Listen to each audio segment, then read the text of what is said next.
44 veterans kill themselves every day. That's the stats that are out right now. And they know exactly what's going on with me. If I don't answer my phone, that's one of the first signs of relapse. You go into a danger zone in an environment that's not safe, and you learn to protect yourself. Your brain goes into that fight or flight mindset. As instead of in the past, my mind run. And the only way I know how to cure that is drugs, alcohol, etc. Hello, everyone. This is Tatiana with Texas Prisons Alliance. Welcome back. Today, this is the very first podcast dedicated to all of our veterans, incarcerated veterans out there. So I'm going to call this podcast the TPA Veterans United podcast. And our special guest here is two wonderful gentlemen who I met at Stringfellow Unit that are with Camp Hope. I have Mr. John Saltzman and Mr. Ali Jope, and spelt D-I-O-P, but pronounced Jope. I don't want to massacre that. Thank you, gentlemen, so much for joining me today. I really appreciate this.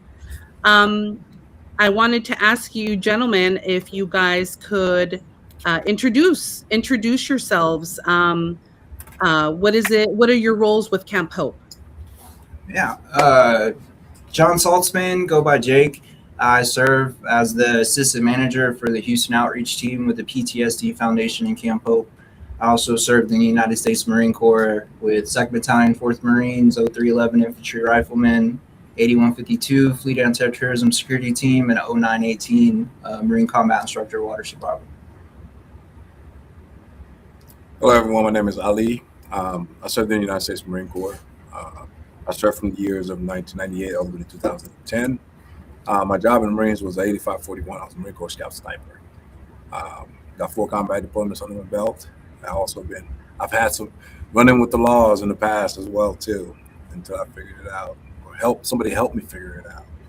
So yeah, with this organization, one of those tools that I've used to making me figure it out. Wonderful, gentlemen. For those out there who may not be familiar with what Camp Hope is, if you can explain what is Camp Hope and who do you serve?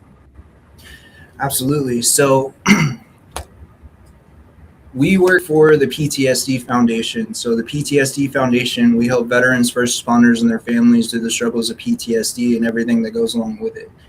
We try to do something about the 44 veterans losing their life to suicide every day. We have multiple ways we have going about this mission, but our cornerstone, our crown jewel would be Camp Hope. So Camp Hope is a 6 to 9 month interim housing program specifically for combat vets, led by combat vets. We're based out of Jersey Village, the northwest side of Houston. So as long as that veteran can show their DD-214, which is basically a summary of service every veteran gets, as long as they could show that they have deployed to a combat zone or gotten that hazardous duty pay, they would qualify. And this isn't just the Houston area. This is all over the nation. So if they show that, we will fly you to Camp Hope if needed and fly you home even if you don't complete the program. I would say a day in the life of a resident of Camp Hope. We offer classes throughout the day: parenting, anger management, addiction, emotional intelligence, emotional regulation, things along those lines. We have licensed clinicians on site, so these veterans will have an opportunity to talk to a trauma therapist or chemical dependency counselor, and this is on a weekly basis in a group and individual setting. We also have support groups on camp. So these support groups would be something called a warrior group, something close to an AA or NA meeting, but instead of drugs and alcohol, it's veterans. We also offer those AA and NA meetings as well, along with like CA, like codependency and things like that. We have the client therapy. Oh, a big one, I guess I should have started with. So Camp Hope, we're a faith-based organization. It's a faith-based and Christ-centered organization. It's not something required because we know everybody has different beliefs, but when they go over the spirituality of it, it's faith-based and Christ-centered. But something phenomenal about camp is I would say probably 90% of the staff there are all Camp Hope graduates. So they've all been exactly where that veteran's been. They all struggled. They spent their time in the military, tried to succeed after, fell on their face, and then landed at Camp Hope and were able to pick their life back up again. But yeah, I would say that's Camp Hope in a nutshell. Wonderful. What are some common misconceptions about PTSD in veterans? Well, I know that a lot of the veterans I interact with, they have trouble at least admitting they have PTSD because they judge their experience in the military. So it's like, oh, well, I didn't go to combat, or they went to combat and never left base, or XYZ, they weren't a combat MOS, so they don't deserve to say that. And the fact of the matter is, it doesn't matter how you got that PTSD. Whatever caused that, even through recurring instances or recurring experiences or the one event, that was the most terrifying moment, and it has the same effect on you. That's the big one. I know I see. I don't know. What do you think, Ali? Well, I think the biggest stigma is the fact that people just don't like that label. They're trying to stay away from that label. I'm just speaking for myself. You know what I mean? But one thing I came to realization is once you do know there's a problem, you tend to have tools to solve that problem, whether it's medication or whether it's therapy. We have all those aspects provided in our camp, on our campus, and that's why I love this program. I love my job, and like I said, the biggest things I run into, guys just want to suck it up, thinking that it's okay. I'm just supposed to be this way, and I kind of did that in the beginning as well too. It's not true. You know what I mean? It's something you got to be aware of, and something you got to take care of to be healthy, to be able to take care of your family. Because a lot of guys, when they come back, one of the first things they lose is their families, because they don't have that place where they can just go and be understood, and they try to put that weight on their families, and families don't understand some of the stuff you've gone through. You have to go through some of the stuff that I've been through for you to understand what I'm trying to tell you. So the biggest stigma is like, for me, is just that, trying to get the civilians to understand something they cannot. So you got to find people that are like in similar backgrounds, guys that have actually been some of the places you've been, for you to be able to get over that hump. But not only that, though, the thing is, too, a lot of guys also have childhood trauma added on top of it. And that's a part we tend to forget. We come from a family, we think everything is normal. In actuality, it's not. Then you go and you add on to the combat and the military, trauma. And now you got a big soup, big soup sandwich, and it just doesn't work. And that's the key thing is, especially when I went through this program helped me kind of fish through all the nastiness and help me organize everything. That's supposed to just be one big chaos in my head. Because when it's a chaos, I tend to be chaotic. I tend to act very radical, and I understand a lot of these guys, the situation they're in, especially if you're incarcerated. There's a lot of combat vets that are incarcerated, and a lot of it is due to the fact of like not being understood. Yeah, I mean that's just my take on it. Yeah, I agree. And then also, if you're incarcerated, there's more PTSD in there that they go through. So that's like a triple whammy right there, right? Oh, yeah. Yeah. How does PTSD show up in everyday life for those who may not even realize that they're experiencing it? I would say, just speaking from personal experience, just being on edge and having that hypertension. You know what I mean? When you're in those situations, especially for an extended period of time, it sticks with you. I shouldn't need to have a whole emergency pack just to go to the gas station and grab a soda or some smokes. Being on edge, being on times 10, because I know even before I went to combat, there's a common saying that complacency kills in the Marine Corps. So it's kind of drilled into you even beforehand.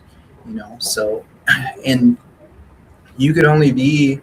Okay, I can't say you. I can only be in that state of mind for so long before I'm going to have a nervous breakdown, or I'm looking for something to numb that a little bit.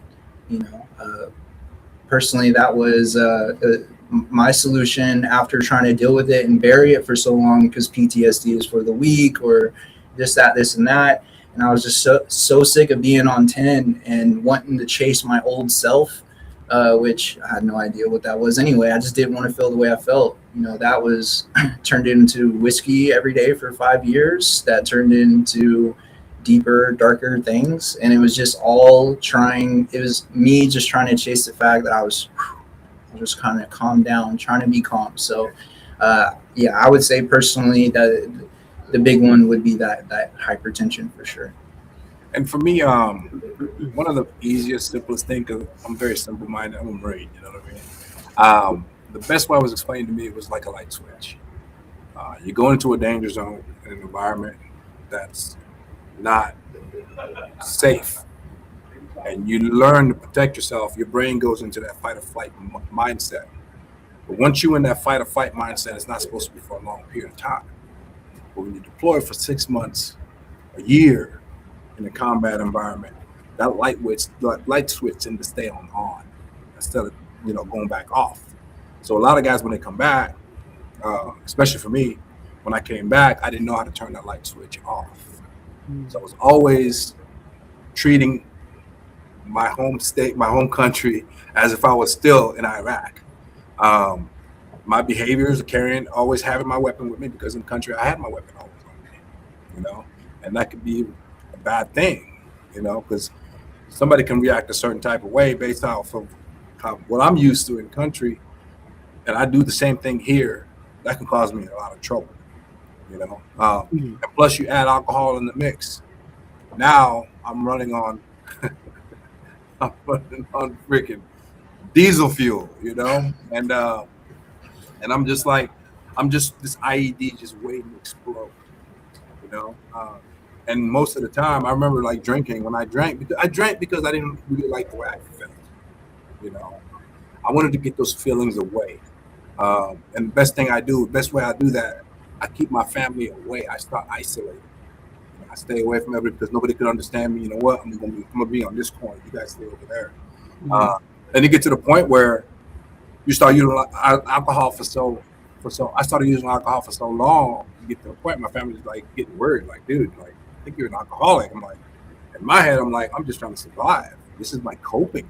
This is what I'm using to cope, so I can deal with this world. Because there's a lot of danger everywhere. Just going to the restaurant, I can't turn my back. I gotta like make sure I'm in view of everyone. Those are all things that we were like taught to always, like Jake was saying, the complacency aspect.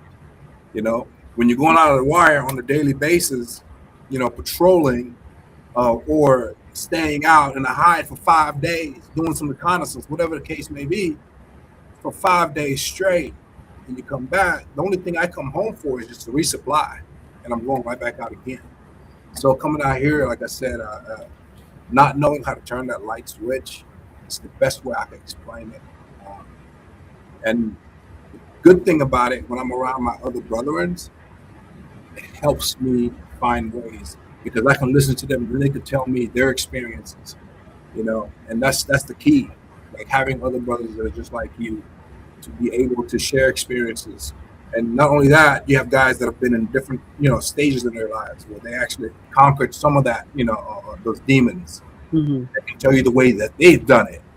And I could take that more easily. Those instructions are a lot easier than a therapist who doesn't really know what the hell I'm going through, who just learned about my feelings on a textbook, and getting it from my fellow brothers is the best way that I've found my healings through.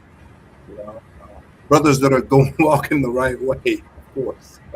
Yeah, it kind of reiterates that you're not alone, and it's kind of and it also makes you realize, what you're going through is normal.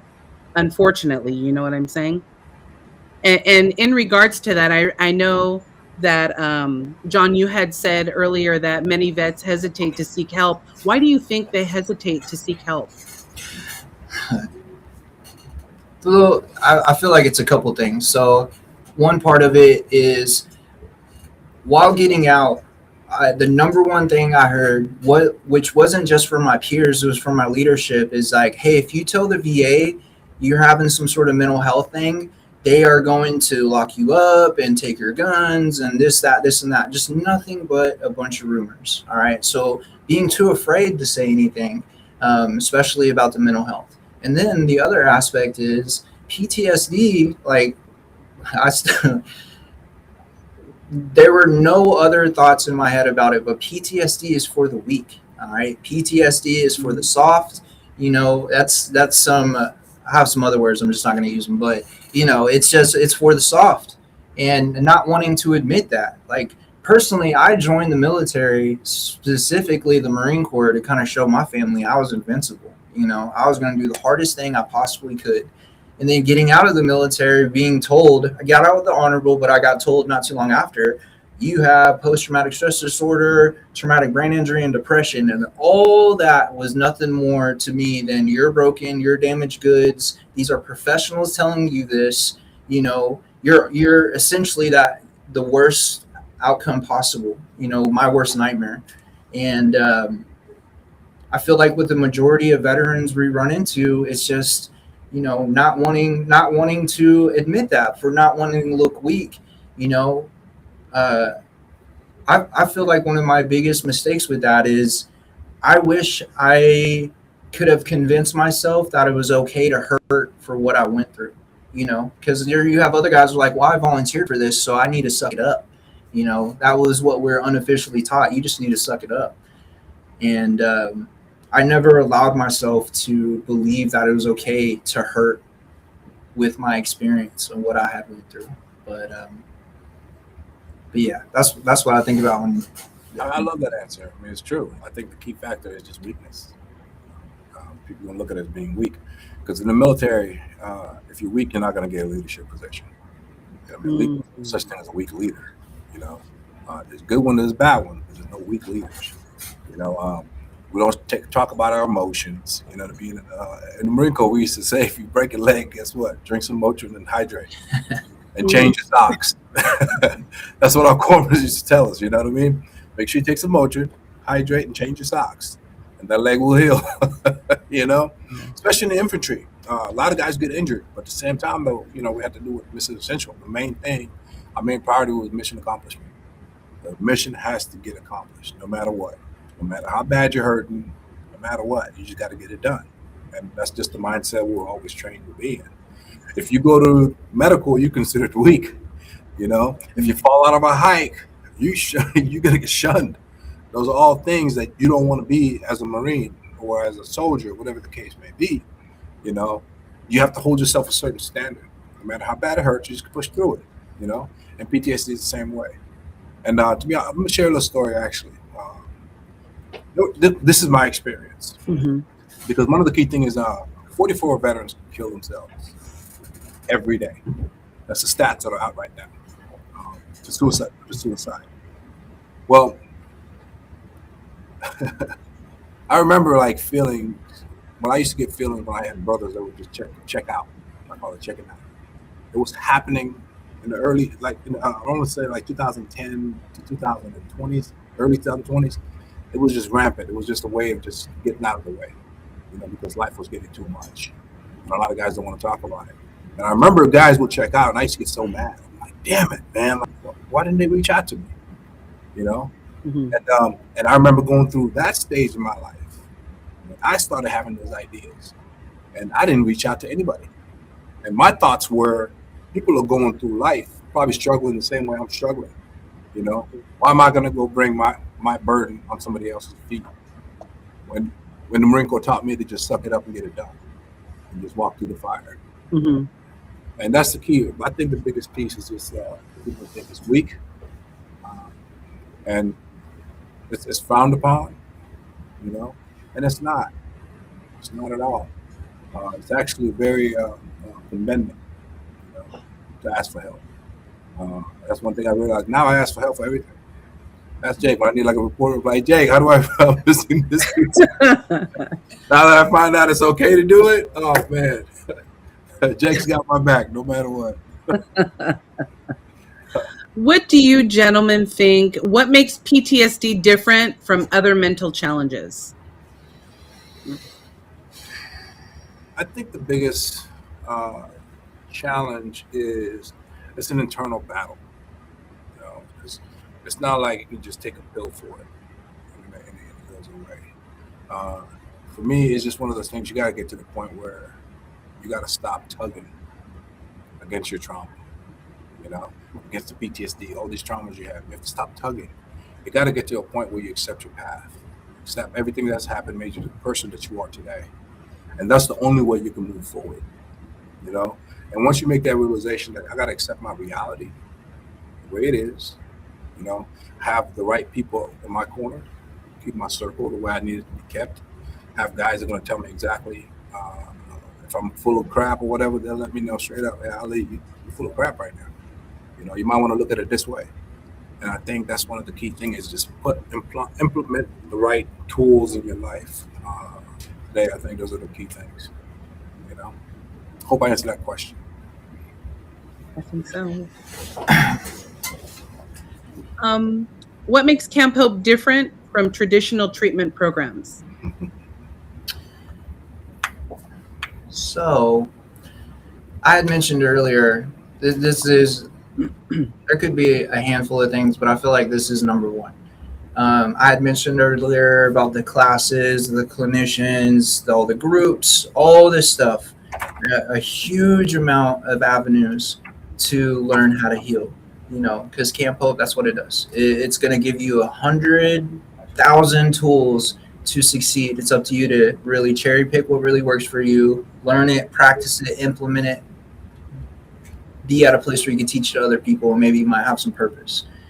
But out of all of that, they say 80 to 85% of the healing isn't all those things, though. 85% of the healing is the peer-to-peer aspect. It's you discussing what you're going through with your brother to your left and your right. It's like a big part of it is like being enlisted again. In the Marine Corps, you get close with your brothers because you're going through a common struggle. Now at Camp Hope, you are getting close with your brothers because you're sitting there trying to decipher what landed you there in the first place. You're trying to decipher what's really going to work for me, and then trying to figure out how to use that, And when you go to camp, you're there with guys. Of course, you could show up with guys that show up the same thing you do, same day, but you have guys that are in all kinds of different stages, And also, when you get there, it's not everyone's common bond is the fact that they've deployed to that combat zone. But when you get there, you realize it's like, oh my gosh, we have the same childhood. Oh my gosh, we felt the same way after the military. We fell on our face the same way, like a bunch of different aspects. So I feel like that's the big one with Camp Hope. There are also other little things, the majority of the programs I hear about, they're 30, 60, 90 days, things like that. I know there's a handful that may be a little longer, but, Camp Hope 6 to 9 months. I feel like, let's say if I bring up rehabs, for example, which I feel like is a huge byproduct of PTSD, PTSD and everything that comes along with that. So alcohol, substance abuse, things like that. You hear about these people that are in and out all the time of these 30-day treatment programs. So if you sit there and think about it, it's like, how long have I been dealing with this PTSD? Years and years and years and years. Do you really think you could deal with that in 30 days? No. You probably have a bigger chance 6 to 9 months, And the program itself is 6 to 9 months, but you have guys that are there for a year and a half, because, once you graduate, you can continue to stay on camp. And because just because you're done, they're not going to kick you out. They're going to help you find a job. They're going to help you with housing and things like that. But anyhow, I feel like the number one answer to your question is the peer-to-peer aspect. Okay. That's awesome. I think like biggest piece what makes Camp Hope different is you're going to get uncomfortable. You're going to learn to get uncomfortable. And you're going to find a way that, you're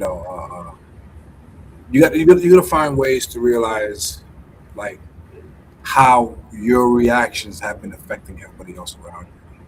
So you get a chance to learn about yourself. One of the key things like relationship, like for example, how you deal with relationships, how you deal with children, I mean, just relationships in period. That's one of the key things I learned from Camp Hope. And the crazy part about it, the way it worked best for me is when I sat down and I sat still and just let the information came. And when the information came and I was able to grab that and utilize it, that's when it started working for me. I love the faith-based aspects of it because prior to coming to Camp Hope, I hated God. I wanted nothing to do with God. From my upbringing, the way I was taught, how God is supposed to be, and this and that, loving and all that. And I go in the country, I don't see any of that. I see hate, I see evil, and I come home, I felt like people were just lying to me. So I'm not going to trust anybody. I'm not going to trust God. I'm going to trust myself. And when I start trusting myself, that's when I start burning all the bridges. I was like a little Tasmanian devil. Everywhere I went, I just wrecked everywhere I went. And being explained, my thinking, some of my beliefs and whatnot, being shifted in ways people explained it, made sense to me, and that's when I started growing. That's when I started understanding. Oh, okay, that's what it's supposed to be, Oh, when I'm storming out of a relationship, talking to somebody, just like leaving. There's better ways of doing that, When I'm in the car, I'm angry because somebody cut me off. There's better ways of doing that, Not chasing them down, pulling my gun, and doing radical craziness, They just showed me another way of living. When I start incorporating God into my life on a daily basis, the more I get God involved, the better I tend to finish the day. When I incorporate God in the first thing that I do, my first thing when I wake up, and I put God involved, and I'm going through the day, instead of listening to stuff that's going to make me think differently, I start putting worship music on the radio. I tend to be a lot more loving. I tend to catch myself when I started having those outbursts and whatnot. And before I go to bed, having those prayer moments, those moments, one-on-one moments that I have with my higher power to my understanding. Finding that's that's an easy place where I can just pray and be grateful. I might not have everything, but these days I'm very grateful, and I'm able to lay my head in peace and actually go to sleep. As instead of in the past, my mind would just take over. It would just run. And the only way I know how to cure that stuff is drugs, alcohol, and to settle it down. Nowadays, I don't have to do that. I learned all that through this program. I think a huge piece though is that faith-based program. That faith-based part is so big to have a foundation. Because for the longest, I found out that I was going to blame God. God was not even in the equation anymore. But God was there the whole time. But I started playing God. And once I realized that I was playing God, I realized that there's a God, and I have to let him or her do his part, and me stay out of the way. A lot of blessings started happening. A lot of understanding started happening. A lot of compassion, a lot of service started happening. So, yeah, that's the biggest thing. And like I said, it's going to be very uncomfortable. There's going to be a lot of therapy. Like Jake was saying, it's 6 to 9 months. The reason why it's 6 to 9 months, if you come into the program and you have childhood trauma, you have combat trauma, you have incarceration trauma, it's going to take a lot to weave through all that. So you have to see counselors more than your regular guy would. You might see your counselor twice, do two one-on-ones a week if you have to. Whatever it takes to get you to that point where you're comfortable in your own skin. And that's what gets uncomfortable and it gets real. But if you welcome all that because of all the pain that you've caused and all the pain that you've suffered, if you welcome all that, there's a lot more joy in the front, in the forehead, and that's what it did for me. Okay, thank you for that. Can you walk us through a typical day? What does a typical day look like at Camp Hope? Absolutely. So let's see, wake up around 6:30 to go ahead and get ready for the day.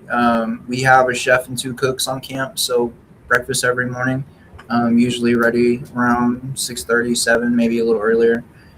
Your first check-in for the day with your bae is going to be 7:30. So At Camp Hope, we have 5 bays: Alpha, Bravo, Charlie, Delta, and Miller. Each bay has anywhere from 10 to 15 veterans. So those are going to be your closest guys.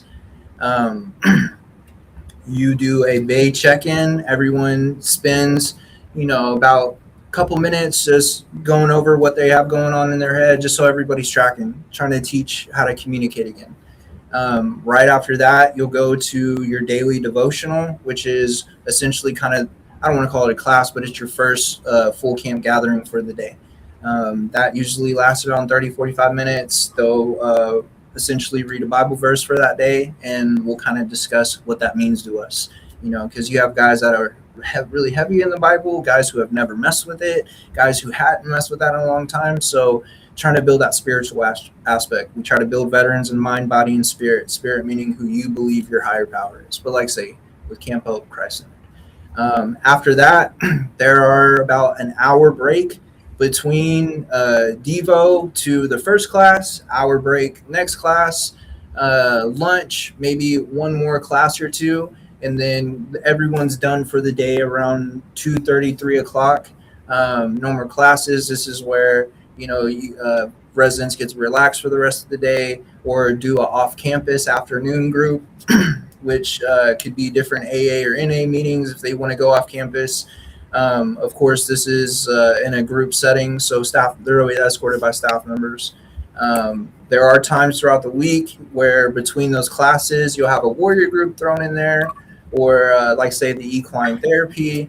But yeah, I would say that's a day in the life, early start, and then it's not like it's lights out and they put everybody to bed or anything like that, but it's pretty much your day after 3 o'clock.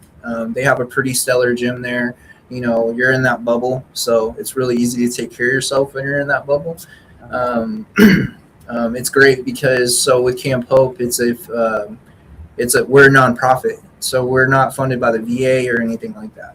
So all of our funds come through from the community of Houston, where you could donate anywhere in the nation, but we exist because of the community and their support for veterans, which I don't want to go too far past your question, but Camp Hope is a pretty amazing example of how people really feel about their veterans. I convinced myself people didn't give a damn. That's the nicest way to say it. And Camp Hope is an example of people caring 100%. But yeah, I would say that's a day in the life. Is that about right, Ali? Absolutely. And the thing is, just like you're saying 2:30 and you're off, but no, there's a lot of things you have to get done while you're there as well too. Every resident gets a book. It's called the CTHM. It's a combat trauma healing manual. It's a blue book. It's very thick. It's like a little workbook. There's a lot of questions in there, and it's like very faith-based in it. It takes your trauma and it kind of like adds it on to like faith, and it gives you kind of answers, and a lot of questions that we have. And while you're at camp, they make you identify a lot of things. And in that book in particular, we have 12 steps. We have 11 steps in that book that we follow through, and there's like different chapters, 11 chapters in that book that we live by. And some of those like chapters, like for example, chapter 8 is we ask, who am I now? Like identifying the person that you are today, after everything that has happened, being able to identify things like that. Or for example, where's the hospital? Where do I go to on a weekly basis when I have piled up all this stuff on a weekly basis, like all this, things, garbage that I have in my head? Where do I go that I can be comfortable and be with other veterans and dump that stuff out instead of carrying it on all day long? And I love the morning portion of it too, the devotional part. The check-in. We do a morning check-in. I think it's one of the most important things because every morning, everyone in the bay is usually about 13 to 15 people per bay. So you live with a bunch of people, but it's a pretty decent size area. So you wake up in the morning and you start identifying exactly all the emotions that are going on inside of you. You know what I'm saying? How did I sleep? I talk about how I slept. I talk about if I dreamt that I had some bad dreams, I share that. If I'm missing something, I'll talk about that. I'll talk about anything that's pretty much bothering me. And I think that's such a cute, key factor in identifying all those things in the morning, first thing in the morning, because a lot of the time people will just wake up and just go about their day. And when you go about your day, sometimes you get angry. You don't know why you're angry, you know? And that right there with the check-in, it helps you identify exactly where you at that moment and how I'm going to navigate the day. Because now I have verbalized it or I have written it down. It just helps the walk much, much easier, And we also do AA and NA too on campus. We introduce the guys to AA and NA. We have outside sponsors that come on. Some of them are veterans. They come in and they're sober. They have like multiple years. They're like old timers, like they call them. They come in, they walk these vets through the AA or NA program. Not only that, part of the program, you have to have at least certain steps completed prior to graduating, because we have to teach you how to live sober, But a lot of that stuff is not forced or recommended, But step 1, 2, and 3 is mandatory for you to graduate, because it doesn't take a lot of work. It's just being able to just identify those pieces. If you want to go deeper, we welcome that, So we do that key part of just introducing some of these healthy way of living to these guys, because a lot of them don't know, how to live healthy. So, Exactly. we just changing everything, and we do it on a daily basis. Okay. And we feed them very well. I'm sure that's a plus. How Everybody important? on campus walking around slow. I bet. How important is accountability in the healing process? Oh man, if not the most important, you know what I mean? Oh my goodness. Ollie, go ahead. You hit this one first. Absolutely. I actually touched on it a little bit earlier. I have guys in my life now, my circle of trusted people that I trust, who've heard my life story, who've heard all my trauma, which is part of the program too. You have to do like a 4-step where you write your entire life story, all the traumas, you know what I mean? Everything in combat, everything in childhood, you write all that stuff down. And that makes you so vulnerable and so it gives you those nerves. Like, man, I've never told anybody these stuff. And you gotta share it with your peers, guys that are just like you, because they all got to do it too. And it's one of the most healing experiences that I've ever had. Because of doing that, it made me more open of talking about a lot of the things that goes on internally instead of bottling it in. So as far as accountability aspects of it, you get so close with guys. You get so close. I mean, I've never hugged more men and tell them that I love them in my whole entire life. It was weird at first, but you realize the importance of it. How these guys are your brothers. You know what I mean? You get that old military mindset back again. It's like you on a deployment. You got all these guys that are just like you. You know what I mean? Mm-hmm. And the accountability aspect. So I have like a couple of people that I have in my life now that when I'm not doing certain things, that they know that I'm not right. Meaning there's certain people I wake up every morning and I send my devotions to. I read my devotion every morning. So I send it to people, certain people that that are very close to me. And if I don't send a devotion after like a week, they're gonna be like, okay, what's going on with Ali? Let me call me up. And when they call me up and they know exactly what's going on with me, if I don't answer my phone, that's one of the first signs of relapse. They're like, oh, you know what? He might be out. Let's go get him. So I plug all these things in my life, all these pieces to make sure I continue walking forward. So that brotherhood is very, very. That's my accountability. Just like the military. Mm-hmm. Jake? I didn't want to cut you off. My bad, brother. Are you good, bro? Accountability during the healing process. I know beforehand I was really good at blaming the sun for blaming the sky for being blue with why I was going through what I was going through. Somehow I was able to pinpoint something else, like nothing was actually my fault. Ali had brought up the fact that at Camp Hope, accountability is huge. Knowing your role throughout this process, it helped me immensely because. It helped me kind of admit what was really going on in my life. It helped me admit, what I had done to myself and to other people. I thought isolation would kind of save everybody from me, and then I would turn around and get mad that no one was there to help me, which kind of didn't make sense. But as far as post, now that I'm on the other side of this and I'm have myself in a position to help people, I have to have multiple things that keep me accountable, so I can't fall back into that because, you know, I've been I've been at this. I've graduated camp a little over 3 years ago, so I have some time between it. Not all the time in the world, but I have to have multiple things in place because I still have something in my head telling me, well, you're already a failure. Why are you still doing this? You know what I mean? Or just a bunch of self sabotage. So putting myself in a position where I'm continuing to surround myself with people that hold me accountable keeps me on track.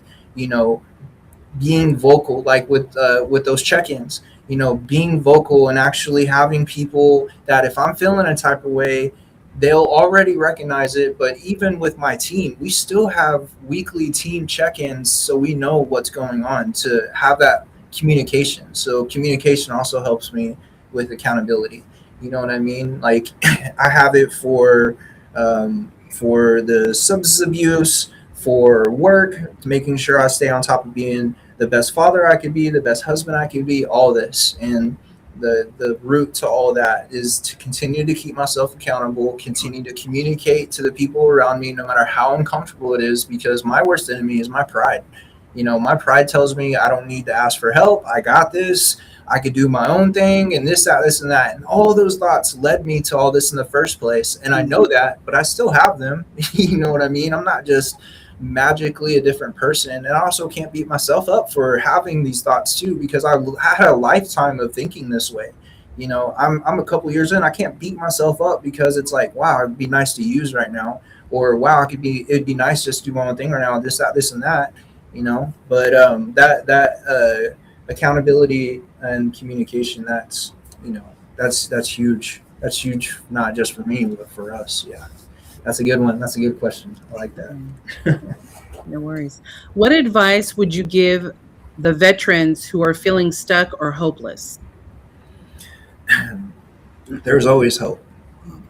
There is always hope, and you have someone out there that loves and cares about you. You know what I mean? You do not have to continue to do this by yourself.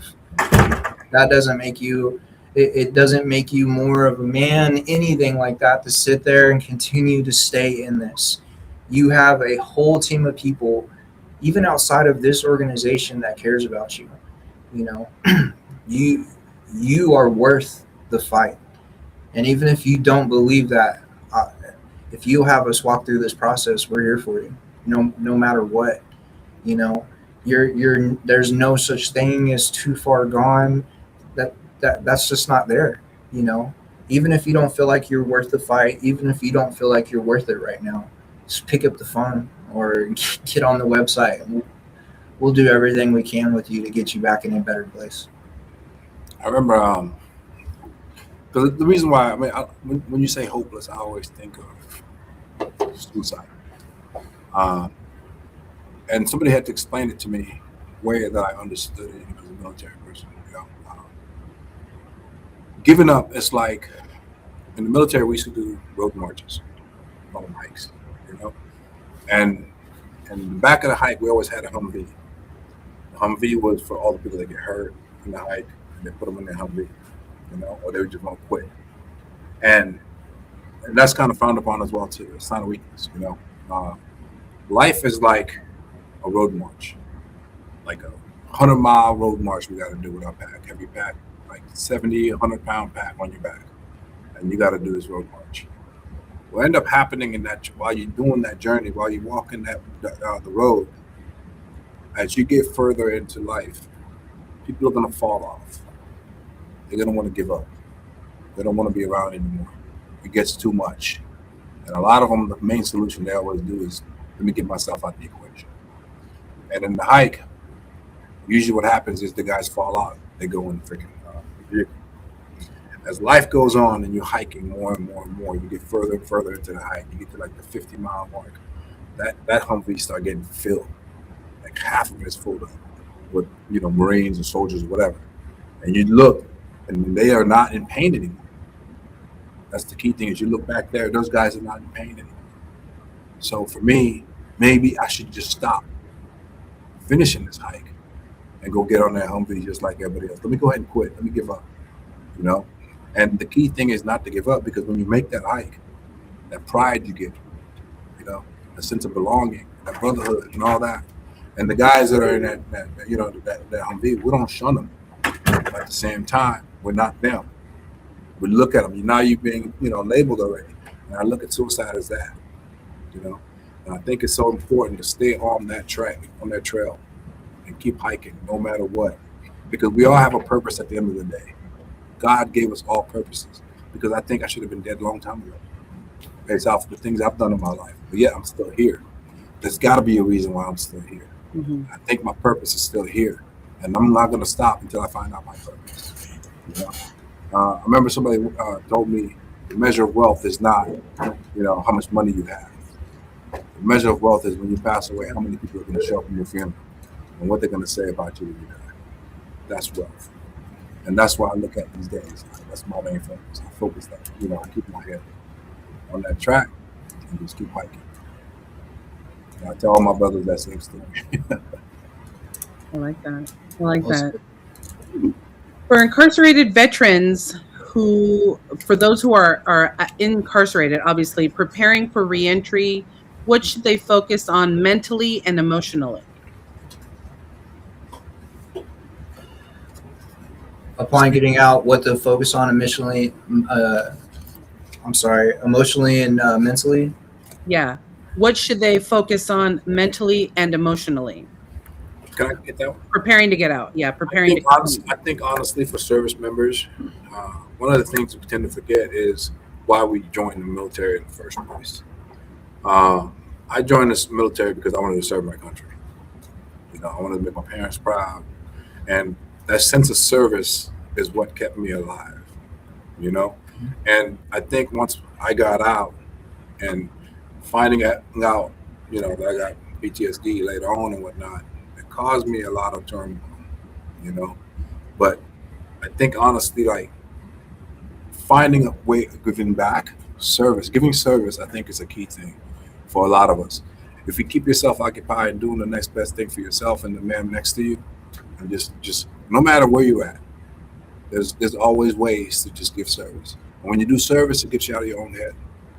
I used to go to the other guys and try to help them find their solution, but deep down inside here, the noise in my head is just too loud. But when I'm over there, I'm helping somebody else, I tend to be out of that sound. I get to focus on somebody else, and that was a key thing.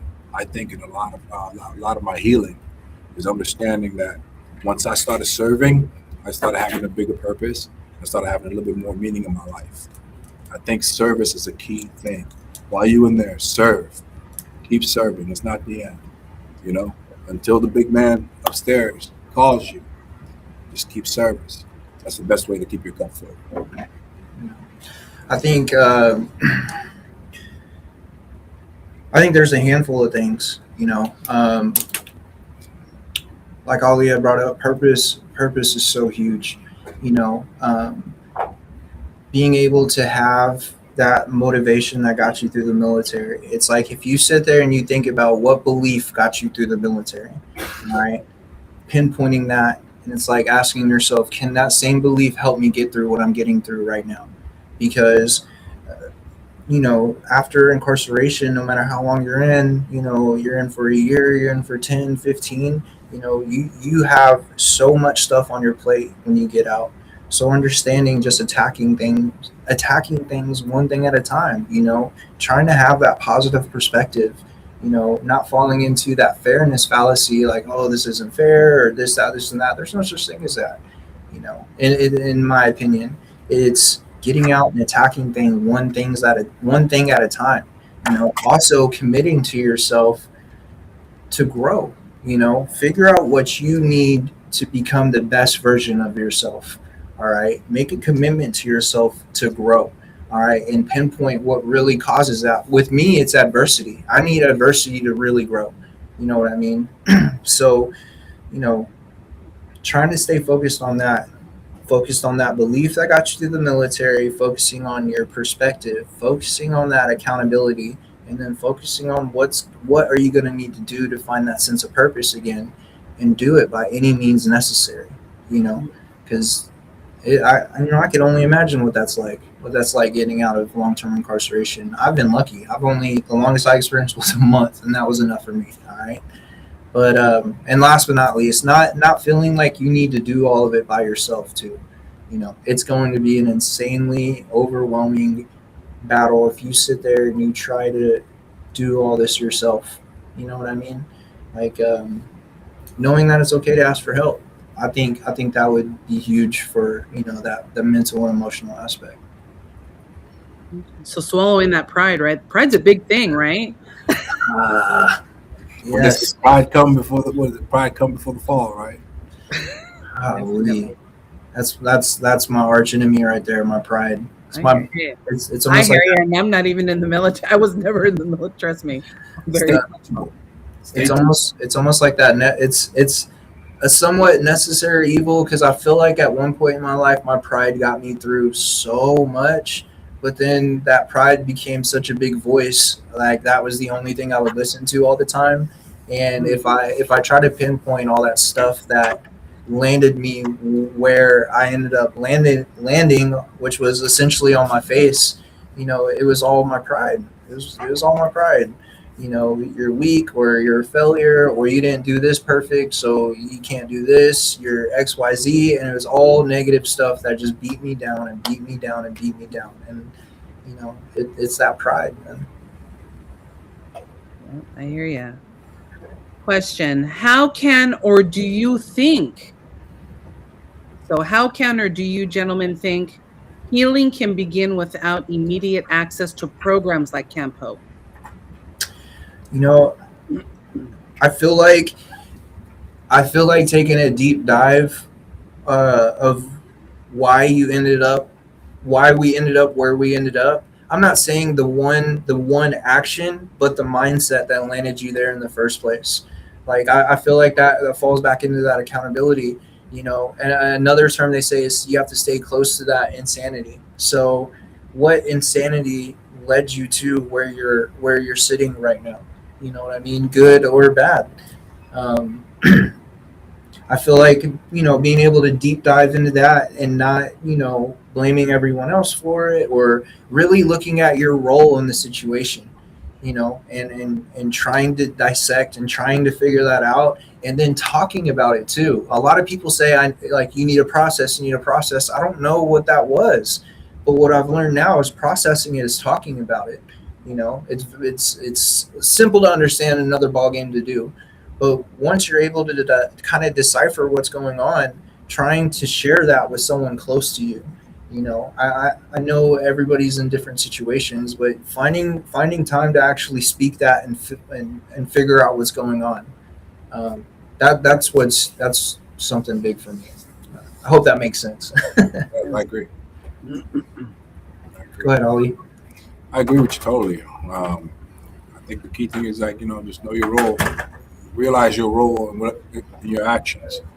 Whoever got you there, just stop blaming others. You know what I mean? At the end of the day, you're there because of you. You know what I mean? So the key thing is just to make it easier is just look at your part. Don't look at anything else. Just look at your part and just fix that.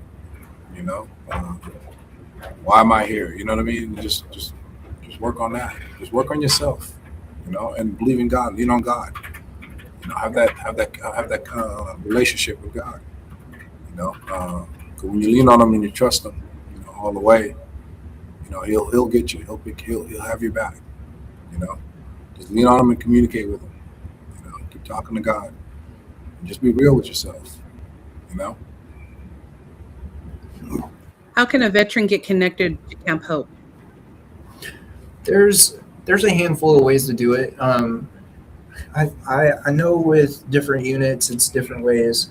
The number one way is to be able to go to, if possible, ptsdusa.org or Google Camp Hope, And as soon as you open up that page, you'll see a little tab that says "Get Help." You fill out an assessment, and you have someone contact you immediately. All right. We also have our combat veteran crisis line that someone would be able to call. It is 1-877-717-7873. That's another way. I know, at least in my personal experience, not everybody has all the liberties in the world in TDCJ. I've had a number of guys actually write me. It gets to me fairly quick. If they do want to send for more information, because we're able to go to certain units, but we're kind of limited to the Houston area. We have our San Antonio and Dallas team. We have teams outside of Texas. If I know with Houston, we have a 150-mile radius. So if they're within that 150 miles and they're curious about Camp Hope, if they were able to contact us, we'd be able to go talk to that veteran face to face. If it's okay, I would like to give my information on here. If that's Please. So if you're able to use the phone, my direct line is 832-727-3272.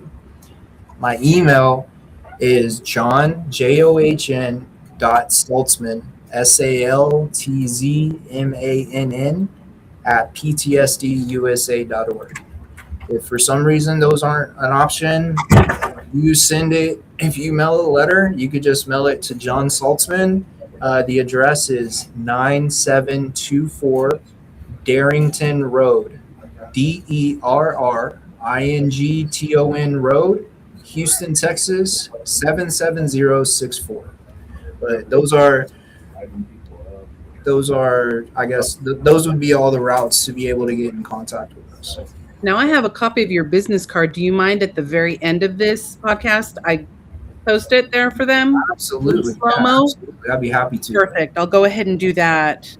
I appreciate that. And for those units that we sponsor, if you would like for us to sign you up online, please tell your lead and give them your name, and I can go ahead, or we can go, whoever your representative is out here, go online and sign you up, which would make things a lot easier instead of the snail mail and having somebody else out there contact them for you. These are for this. These are for the units that we sponsor, as we serve as outside sponsors. So yeah, I'll go ahead and do that. What does the intake process look like once they're in Camp Hope? So, and this is, I'm glad you said that, because I do want to put that out there. As far as intake goes, like say a veteran would need their DD-214 to show that they've deployed to that hazardous duty zone. Also, there's one other thing: the veterans cannot be charged with any type of sexual crime. However, a lot of the veterans we work with, aren't combat vets or XYZ.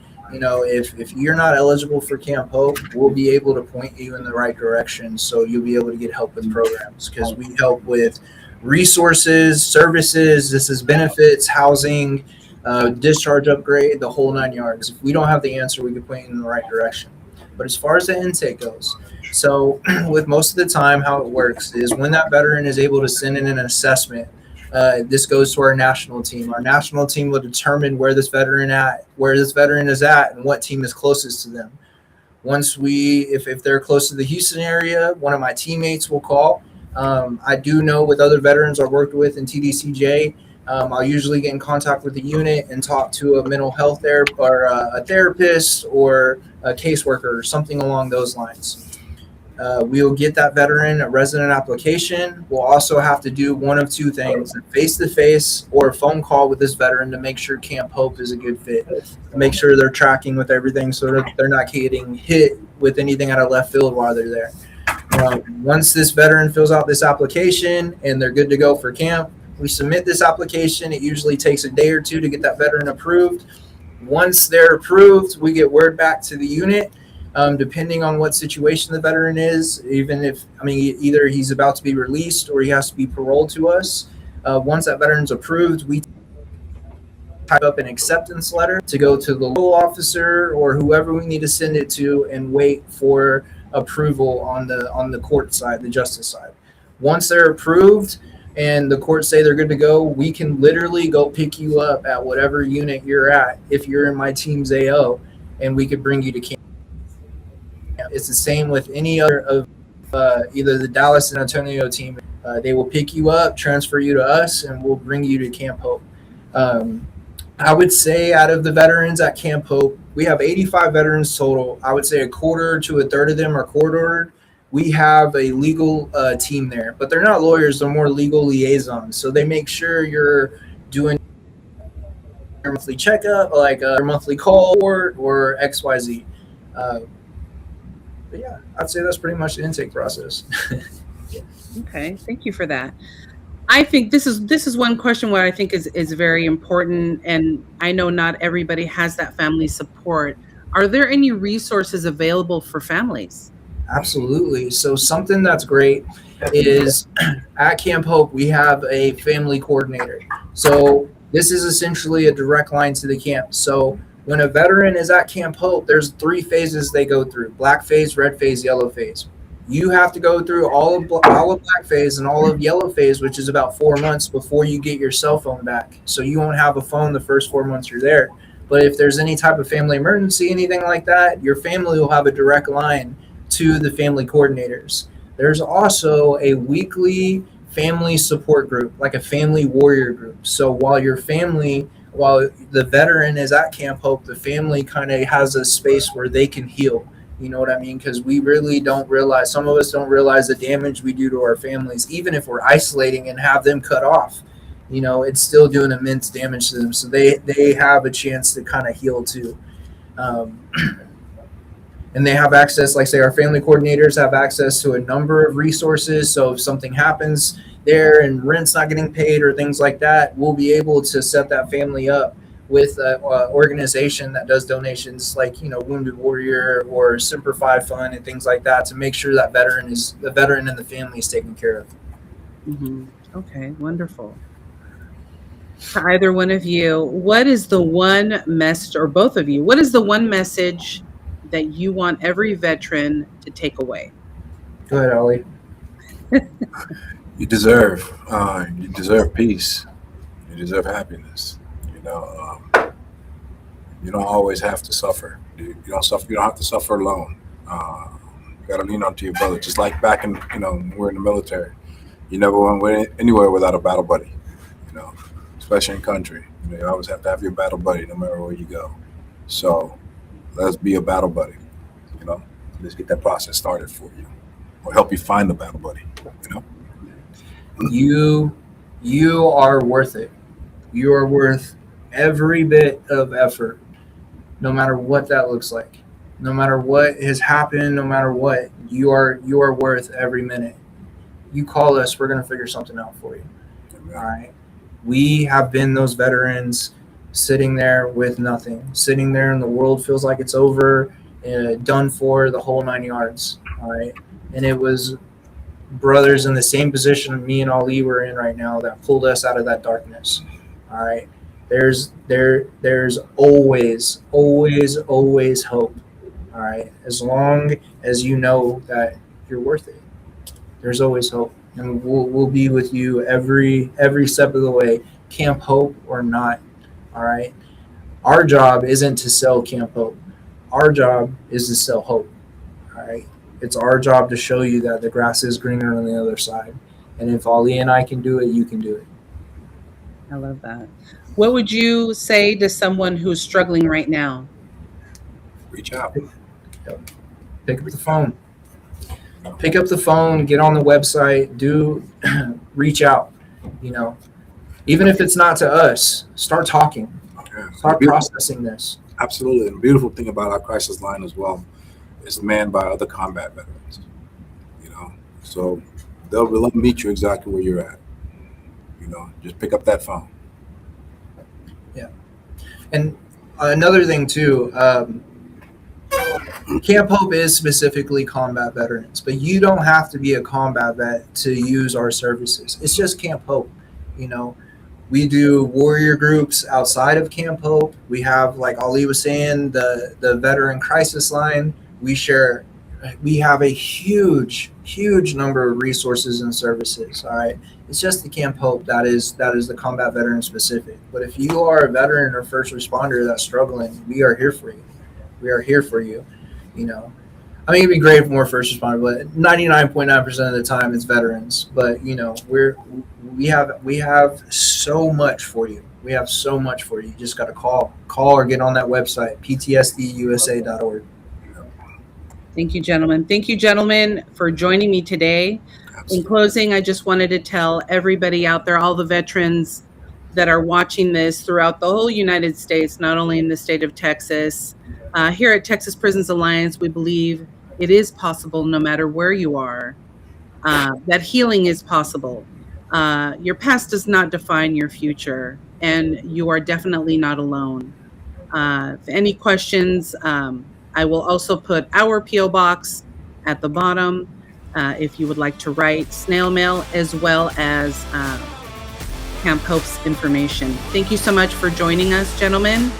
And until next time, thank you. Thank you.